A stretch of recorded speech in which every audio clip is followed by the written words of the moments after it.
Nel cuore dei festeggiamenti dedicati a Santa Restituta, patrona della città di Sora, torna uno degli eventi più attesi e sentiti dalla comunità, la partita di beneficenza, svoltasi nel pomeriggio del 27 maggio allo Stadio Tomei.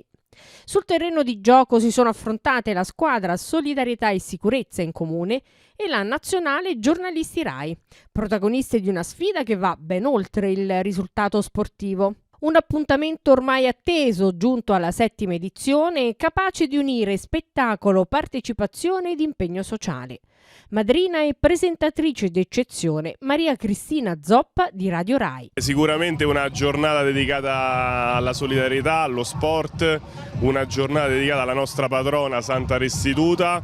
Oggi ci sarà questa bellissima partita con la nazionale dei giornalisti della Rai, in cui tutto il ricavato sarà devoluto alla San Vincenzo dei Paoli di Sora, ma soprattutto la serata di oggi, quindi con due ospiti speciali, un comico quindi che sarà Dato e invece due artisti emergenti, due giovani under 18 che si esibiranno sul palco di Santa Restituta, che provengono appunto dall'ultima edizione di The Voice. Quindi un grazie al Comitato Fest, un grazie a Luigi Milano, a Don Mario Santoro e un grazie a tutta la cittadinanza che è sempre presente per questi festeggiamenti importanti per la nostra comunità. Anche quest'anno, in occasione dei festeggiamenti di Santa Restituta, abbiamo organizzato questa partita di beneficenza e nelle precedenti occasioni erano dei quadrangolari, invece in questa partita abbiamo preferito organizzare una partita secca e abbiamo avuto l'occasione di ospitare la nazionale dei giornalisti Rai, che molto volentieri hanno accettato il nostro invito. Il fatto è sempre lo stesso, noi cerchiamo di dare una mano a chi ha più bisogno e anche in questa occasione, con la collaborazione della San Vincenzo dei Paoli, tutto l'incasso sarà devoluto a loro. Ad aprire questo appuntamento sportivo l'esibizione delle ragazze di Hip Hop Academy, che hanno portato in campo tutta la loro bravura ed energia. Un pomeriggio di sport e condivisione che ha richiamato cittadini e famiglie nel segno della generosità e della vicinanza concreta a chi vive situazioni di difficoltà.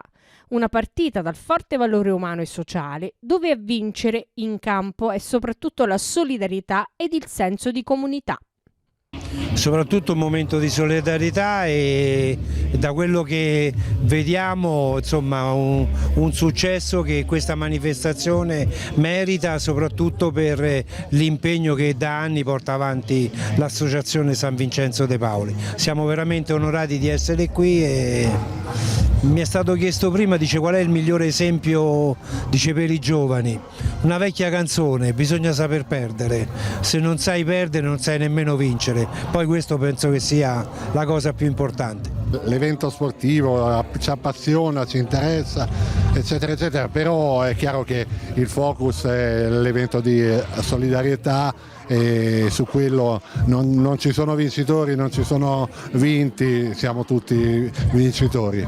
La nostra nazionale sono veramente tanti anni che è impegnata sul sociale e con grandi soddisfazioni. Siamo cambiati, siamo invecchiati un pochino, però lo spirito è sempre quello. L'intero ricavato della manifestazione sarà devoluto alla Società San Vincenzo dei Paoli, realtà da anni impegnata nell'assistenza e nel sostegno alle persone più fragili del territorio, rappresentata dal presidente Umberto Di Folco.